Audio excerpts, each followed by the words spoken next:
My stepmom said, "You're not invited to family events anymore," so I stopped inviting her to mine. The message came 3 days before Thanksgiving. Dad called to explain that Veronica felt I made her uncomfortable at family gatherings. Too many questions about her past. Too much attention on Dad. She needed space to bond with her biological children without my presence disrupting the family dynamic.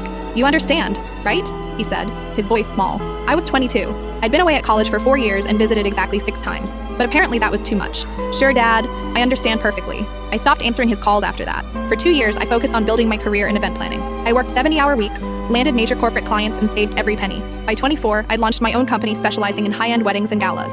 My client list included celebrities, politicians, and executives willing to pay 6 figures for perfection. Dad would text occasionally, updates about Veronica's kids getting into college, photos from holidays I wasn't in. Each message felt like evidence of the family I'd been edited out of. Then came the email that changed everything. A tech billionaire wanted me to plan his daughter's wedding. The budget was $2.3 million. The guest list included senators and Hollywood A-listers. If I pulled this off, it would launch me into the stratosphere of my industry. I spent 6 months making it flawless. Ice sculptures that never melted. A 7-tier cake that defied physics. Fireworks synchronized to a live orchestra. The photos went viral. The New York Times called it the wedding of the decade. My phone wouldn't stop ringing. Within a year, I was planning events for royalty. Actual royalty. My face appeared in magazines. My company expanded to 3 cities. I bought a penthouse downtown and a house in the Hamptons. That's when Dad started calling again. "I saw your article in Vogue," he said. "I'm so proud of you."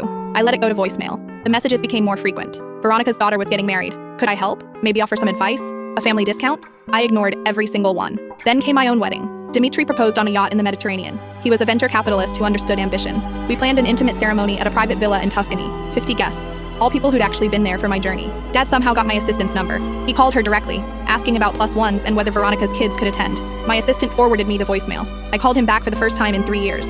"I got your message," I said. "Oh, thank God. I wasn't sure you'd—" "I'm not sending an invitation." Silence. "But I'm your father, and Veronica needed space from me, remember? I'm just respecting her boundaries. That was years ago. She's changed. We've all changed. I'm sure you have," I said calmly. "But my wedding is for people who wanted me at their family events. People who made space for me when it mattered. You're really going to exclude your own father?" "I'm just following the example you set." The wedding was perfect. Photos ran in 3 international magazines. Dad tried commenting on every post, but I'd blocked him months earlier. 6 months later, Veronica's daughter's wedding happened. According to mutual friends, it was a disaster. The photographer was late. The caterer brought the wrong menu. The cake collapsed. Dad called afterward, his voice broken. "We needed you," he admitted. "Veronica finally said it. She was jealous of you back then. Afraid you'd take my attention. She ruined everything." "I know," I said. "Will you ever forgive us?" I thought about Thanksgiving spent alone. Christmases working double shifts to avoid the silence. Every family photo I'd been cropped out of. "Maybe," I said, "but you're still not invited to my events." Last month, I planned my company's 5th anniversary gala. 500 guests. Every major name in the industry. Dad sent flowers with a card.